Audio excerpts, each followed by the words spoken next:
Upaya pencarian korban banjir bandang dan longsor di pesisir selatan Sumatera Barat masih terus dilakukan. Dari 23 korban tewas, ada 6 korban yang belum ditemukan.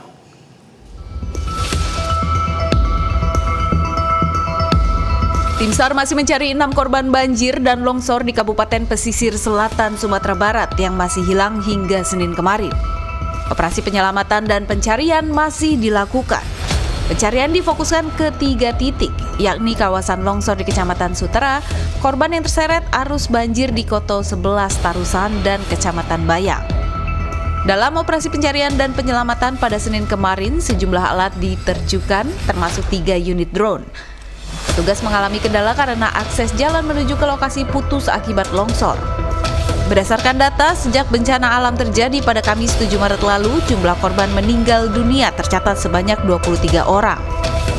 Pemerintah Kabupaten Pesisir Selatan telah menetapkan masa tanggap darurat bencana banjir bandang selama 14 hari, terhitung sejak 8 Maret 2024. Masa tanggap darurat selama 14 hari ditetapkan karena banjir bandang berdampak pada puluhan ribu warga di 11 kecamatan. Pengiriman bantuan juga terkendala karena jalan yang putus dan medan yang masih dipenuhi dengan material longsor.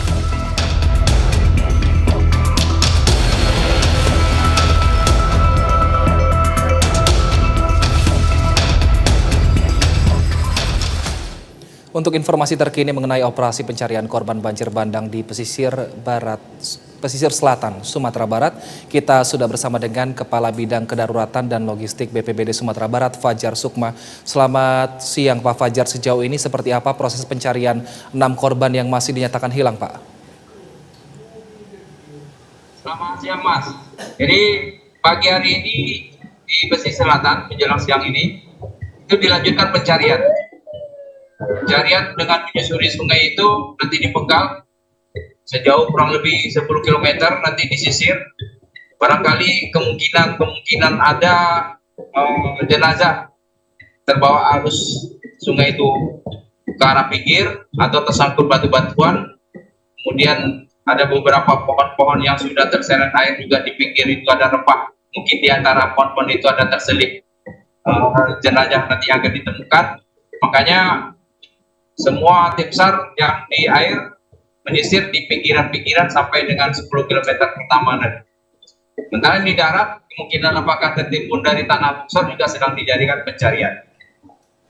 Kemudian untuk informasi terakhir, pengungsian yang ada di pesisir selatan sudah kembali ke rumah masing-masing berdasarkan laporan kawan-kawan dari BPBD pesisir selatan. Demikian Mas. Baik, kalau untuk sejauh ini apa yang menyulitkan tim SAR gabungan untuk mencari korban, Pak? Medan yang ada di pesisir selatan tempat korban yang diidentifikasi kemungkinan ada di sana, itu airnya keruh, kemudian ya cukup deras juga. Dan tentunya kita lihat juga beberapa kondisi di lapangan, akses jalan sudah terbuka, tapi masih ada material-material yang menimbun di beberapa badan jalan. Ini yang barangkali menjadi faktor kesulitan dan tiba-tiba nanti cuaca berubah menjadi hujan deras. Ini juga menjadi kendala tersendiri. Baik, tadi Bapak Fajar bilang bahwa masih untuk warga yang sempat terkena dampak longsor ini sudah kembali ke rumah masing-masing. Lantas masih adakah mungkin warga yang memilih untuk berdiam di lokasi pengungsian Pak karena takut untuk bencana susulan? Ya, itu tetap kita fasilitasi karena ada beberapa pengungsian rumahnya yang sudah hancur, tentu tetap menjadi prioritas kita untuk diberikan tempat tinggal, terutama di daerah Langkai yang beberapa rumah sudah hancur.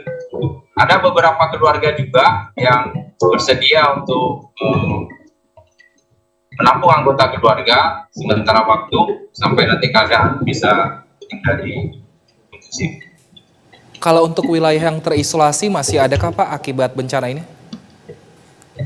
Gimana Mas? Kalau untuk wilayah yang terisolasi Pak, masih adakah akibat bencana longsor ini? Jadi kalau dulu kemarin itu memang terisolasi, sekarang bisa ditempuh tapi dengan jalan kaki. dengan kendaraan roda 4 nanti di sepanjang 5 km dilanjutkan dengan roda 2 Trapas untuk membawa distribusi bantuan logistik. Nanti sampai melewati dari kantor Wali Negari, nanti melakukan jalan kaki dengan jalan setapak. Nah ini yang belum dapat dipulihkan kembali jalan akses menuju perkampungan yang terisolasi kemarin. Tapi sudah bisa dilalui dengan roda 2 Trapas dan jalan kaki.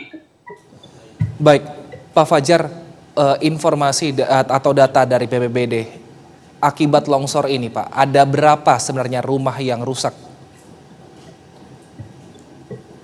Kurang jelas, Mas. Baik, Pak Fajar, data dari BPBD ada berapa rumah yang rusak akibat kejadian longsor ini, Pak? Kalau data rumah yang rusak ada mencapai ribuan. Itu seluruh Sumatera Barat ya. Tapi kalau untuk pesisir selatan kurang lebih ada 300-an. Untuk data lengkap ada di Pusdalo kami. Kebetulan kami sedang dalam perjalanan, jadi kita tidak memantau secara langsung.